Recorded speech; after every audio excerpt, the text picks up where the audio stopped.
Evangelio de nuestro Señor Jesucristo según San Juan. Jesús dijo a aquellos judíos que habían creído en Él: si ustedes permanecen fieles a mi palabra, serán verdaderamente mis discípulos. Conocerán la verdad y la verdad los hará libres. Ellos le respondieron: somos descendientes de Abraham y jamás hemos sido esclavos de nadie. ¿Cómo puedes decir entonces, ustedes serán libres? Jesús les respondió: les aseguro que todo el que peca es esclavo del pecado. El esclavo no permanece para siempre en la casa. El Hijo, en cambio, permanece para siempre. Por eso, si el Hijo los libera, ustedes serán realmente libres. Yo sé que ustedes son descendientes de Abraham, pero tratan de matarme, porque mi palabra no penetra en ustedes. Yo digo lo que he visto junto al Padre, y ustedes hacen lo que han aprendido de su padre. Ellos le replicaron: nuestro padre es Abraham. Y Jesús les dijo: si ustedes fueran hijos de Abraham, obrarían como él. Pero ahora quieren matarme a mí, al hombre que les dice la verdad, que ha oído de Dios. Abraham no hizo eso, pero ustedes obran como su padre. Ellos le dijeron: nosotros no hemos nacido de la prostitución, tenemos un solo Padre, que es Dios. Jesús prosiguió: si Dios fuera su Padre, ustedes me amarían, pero yo he salido de Dios y vengo de Él. No he venido por mí mismo, sino que Él me envió. Palabra del Señor.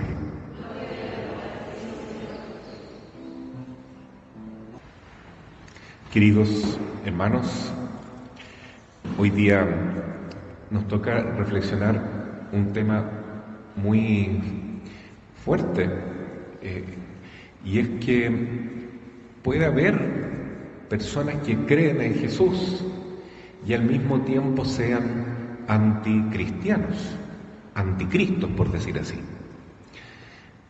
Eso también lo repite San Luis María de Montfort cuando dice: hay cristianos que son enemigos de la cruz de Cristo, y entonces son falsos cristianos, son anticristianos. Y esto es justamente lo que vemos en el Evangelio de hoy. Parte diciendo en el capítulo 8 de San Juan que Jesús se dirige en una predicación a los judíos que creían en Él. Eran judíos creyentes, pero todavía no eran verdaderos discípulos. Por eso Jesús les dice: si ustedes permanecen fieles a mi palabra, llegarán a ser verdaderos discípulos míos. Entonces, ¿cuál es la diferencia entre creer en Jesús y ser verdaderos discípulos? Bueno, la diferencia es que, como dice otro lugar de la Escritura, la fe sin obras está muerta. Eso dice el apóstol Santiago, ¿no? Yo puedo decir que creo en Jesús, pero si no lo demuestro con una vida coherente de verdadero amor a Cristo y al prójimo, entonces esa fe está muerta, no sirve de nada. Me hace ser un hijo, no de Dios, sino de Satanás. Esto que acabo de decir es muy fuerte, pero está también contenido en el Evangelio de hoy. Jesús se dirige a estos judíos que pretendían creer en Él y les dice que si ustedes me amaran, cumplirían mi palabra, pero ustedes no quieren amarme, ustedes quieren matarme, por eso actúan de acuerdo con su padre. Entonces ellos dicen: pero si nosotros somos hijos de Dios. No, ustedes no son hijos de Dios, porque ustedes quieren matarme. Ustedes tienen otro padre, les dice Jesús. Y más adelante es más explícito, dice: el padre de ustedes es Satanás. Entonces, qué impresionante, hermanos, cómo uno puede llegar a cometer ese error de decir que cree en Jesús, que se declara católico, que incluso tiene los sacramentos, pero si no ama a Jesús, si no tiene amor, si no lo demuestra con obras, entonces es un anticristiano y no es verdadero hijo de Dios, es hijo del maligno. Entonces esto es muy, muy fuerte, ¿no? Estos judíos son los que decían que creían en Jesús, ¿no? Y al mismo tiempo en el Viernes Santo gritaron: crucifícalo, crucifícalo. Entonces, ¿cómo puede ser, no?, que podamos llegar a traicionar a Jesús? Bueno, eso pasa cada vez que esquivamos la cruz en nuestra vida. Porque en otro lugar también Jesús es bien claro y dice: el que quiere ser mi discípulo, un verdadero discípulo, que se niegue a sí mismo, que tome cada día su propia cruz y luego se venga conmigo, en pos de mí, dice el Señor. Entonces es necesario tomar la cruz. Y así nos vamos acercando a la Pascua del Señor en la Semana Santa, ojalá no para ser testigos pasivos de un recordatorio que ocurrió hace 2000 años atrás en el Calvario, ¿no?, sino que acompañemos a Jesús con todo nuestro corazón, que vayamos con Él cargando nuestra propia cruz y así poder participar de esa promesa tan maravillosa que dice San Pablo: si con Cristo sufrimos, es decir, cargamos nuestra cruz, creemos que con Él viviremos, y si con Él morimos, con Él reinaremos, con Él resucitaremos. Entonces esta es la gran promesa que nos da Jesús, y hoy día nos dice: la verdad los hará libres. La verdad, ¿qué es la verdad? ¿Cuál es la verdad que nos liberta? La verdad es que Jesús camina con nosotros.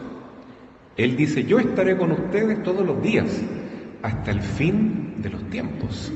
Pero esta verdad no es una verdad científica, por decir así, no es una verdad como se entiende hoy en día, que se puede demostrar matemáticamente o con un microscopio, ¿no? Cuando vemos la hostia consagrada, nosotros vemos un pan, pero la verdad es que eso no es pan.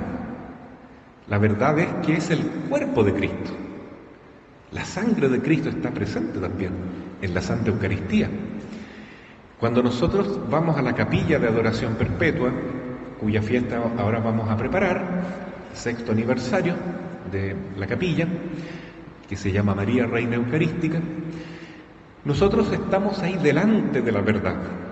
Jesús es la verdad, y Jesús está ahí, en el Santísimo Sacramento. Pero resulta que a nosotros muchas veces nos aburre ir a la capilla de adoración, porque nos falta fe. Preferimos estar delante de otra verdad, delante de una pantalla, delante de un televisor, o con un grupo de personas que hablan puras tonteras. ¿Qué cosas se hablan hoy en día, ¿no es cierto?, cuando se juntan las personas? Aparte de hablar cosas del prójimo, ¿no es cierto?, copuchas, como se dice, calumnias a veces. A veces se habla de política, a veces se habla de dinero, a veces se habla de cómo hacerse más rico, a veces se habla de cómo hacer daño al prójimo, de cómo hacerlo para ir a conseguir hora con un brujo, con un tarotista. Hablamos tantas tonteras de qué podemos comprar, qué es lo que está de moda, de qué cosas podemos hacer para ser más alegres, más felices, a dónde podemos viajar, qué cosas debemos comprar, y todas esas cosas nos vacían el corazón, porque no estamos en la verdad, estamos en el espíritu mundano, ¿no es cierto?, del egoísmo y del individualismo. Jesús nos dice hoy: la verdad los hará libres. Y los judíos responden: nosotros somos libres, somos hijos de Abraham.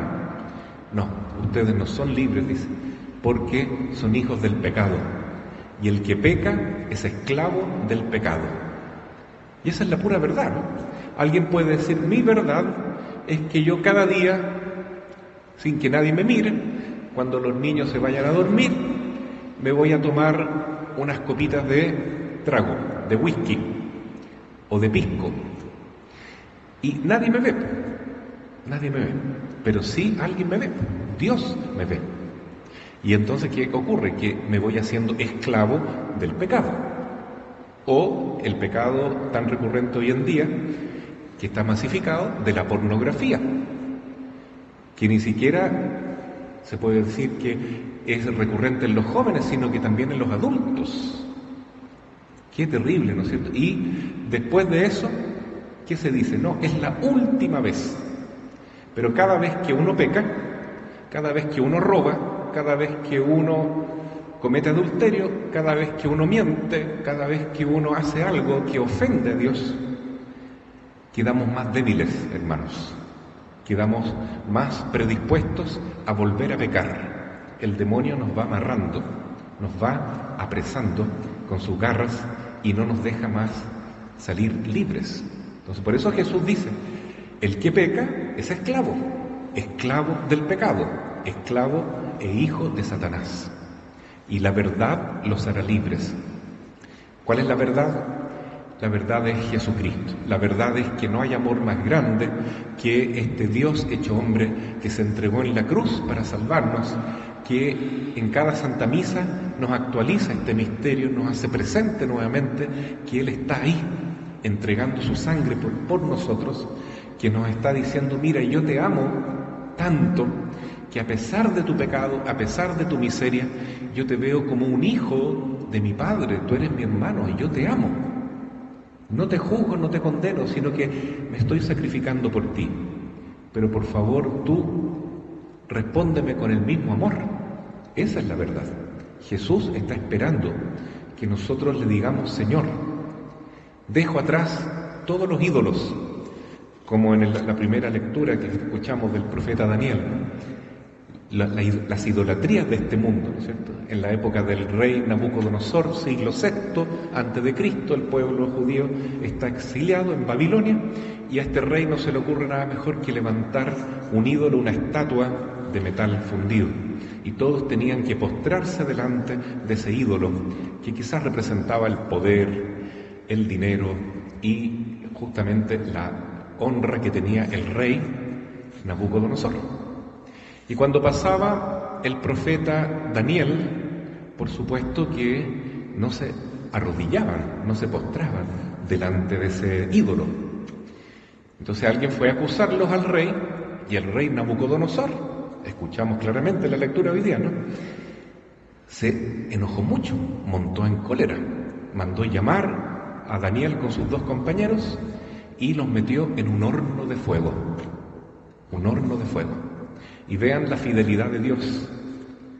Cuando el Señor ve que sus hijos los sirven con amor, que son fieles a su palabra, Él también los cuida. El fuego no les hizo ningún daño. Inclusive, ustedes pueden leer de nuevo esta lectura, tomada del profeta Daniel en el capítulo 3, el rey Nabucodonosor vio que había otro personaje en medio del fuego, un cuarto hombre. Y él mismo dijo, ese es el ángel de Dios que está protegiendo a Daniel y a sus compañeros. Bendito sea el Dios de Israel que ha protegido a sus hijos y los ha librado de quemarse en el fuego. El mismo fuego que él mandó prender para quemarlo. Pero ahí está el testimonio, ¿no es cierto?, de quien dice, yo no voy a adorar los ídolos de este mundo, el dinero, el poder, el placer. Yo voy a seguir fiel a mi Señor. Y aunque me hagan lo que hagan, yo estaré con Él. Él cuidará de mí. Es entonces esa la verdad que nos hace libres. Poner a Dios en el primer lugar en nuestra vida, pero no solamente en la teoría, como estos judíos, que decían que creían en Jesús, sino también en la práctica, actuar con coherencia. Y eso nos torna verdaderos discípulos y verdaderamente libres, porque nos libera del pecado y abre nuestro corazón a la gracia y a la presencia de Dios en forma habitual, como nuestra Madre María, que era la llena de gracia, que es la medianera de la gracia, para que también nosotros vivamos siempre felices, glorificados como ella, ya desde este mundo, por hacer siempre la voluntad de Dios. Así sea. Amén.